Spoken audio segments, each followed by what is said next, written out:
Hey guys, in this video I want to talk to you a little bit about selecting products to sell on Shopify using a method I have not heard anyone ever talk about, and it's actually a method that I use on virtually every product that I sell at Shopify. So this is something that you might want to pay attention to. I'm going to start by telling you about the people that I've taught over the years. A very large percentage of them, when they're just starting off doing business online, and in this case I'm talking about specifically, let's talk about Amazon. When they're doing business for the first time on Amazon and they're doing their product research, they take the idea of competition a little too seriously and they run from it. Really, you're looking for a product that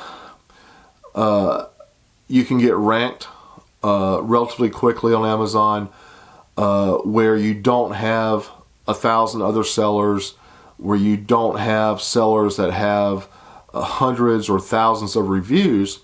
So you're coming into a product or a product category with other people who have not a lot of reviews, where there are not thousands of sellers, and your hope is that you can outcompete these people.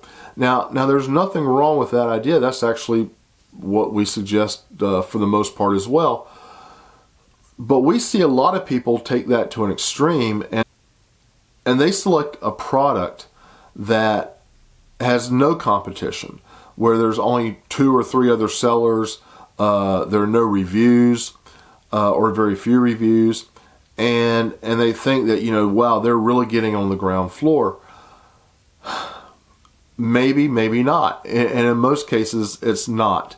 What they have probably found is a product that there is very little demand for, and they are probably looking at a situation that is going to drive them crazy over the next 60 or 90 days should they follow through on their course of action.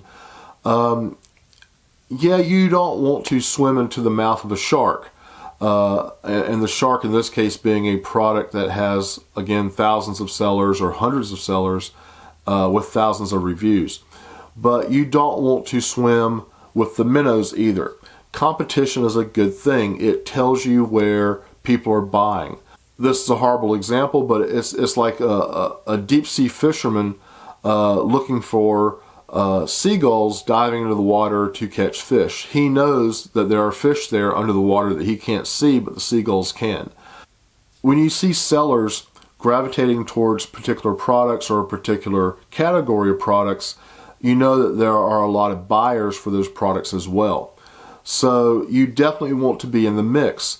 Selling something where there is demand, even if you have some fairly stiff competition to get your foot in the door, is still going to give you better results than trying to sell something where there is no demand for the product at all.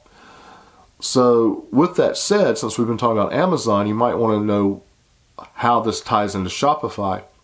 Well, the neat thing about Shopify is you drive people directly to your store via your advertising.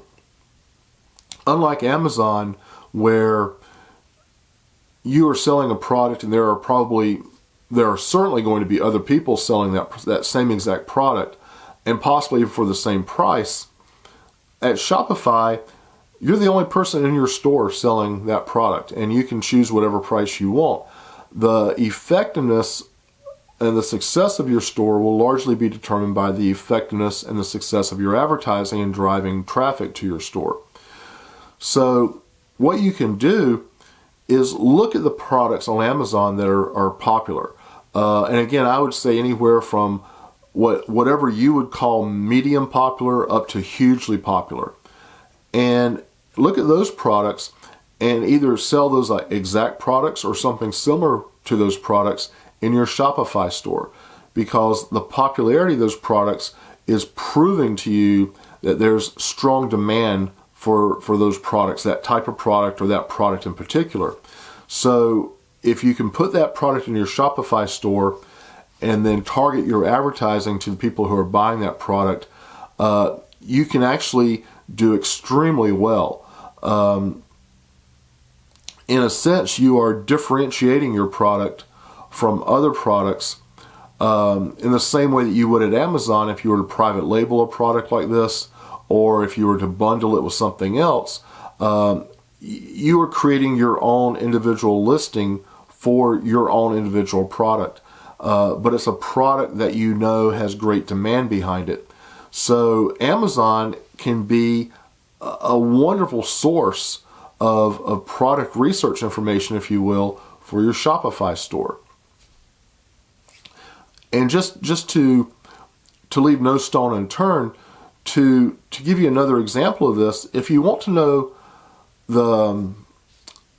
the general products, if you will, in the marketplace that are selling really well, a great place to research that is called Walmart. Most of you have probably heard of Walmart. Go to one of their stores, walk the aisles. Go to a Target, walk the aisles. These organizations have professional buyers who scour the planet for products that people want to buy. And what's funny is, in many cases, they're sourcing those products from essentially the same people that you and I source products from when we order from China. So looking at what Walmart has on its shelves, or what a Target has on its shelves, is a really good way of understanding what the public is buying. Both for seasonal products and for evergreen products. So you don't have to really do a lot of mental gymnastics to figure out what people want, when you can walk into a local Walmart or Target and get a very good feel for what the market is looking for right there in your backyard. But once again, Amazon can do the same thing online, and it can point you in the right direction for products that you can sell on Shopify or even eBay, I guess, really, if you wanted to. But I use this technique all the time in carrying products from Amazon over to Shopify. It's worked extremely well for years, and it's something I haven't really heard people talk about, but we recommend it in our classes all the time, and I wanted to share that with you. So if you haven't done so already, please hit like and subscribe if you've found this information useful at all.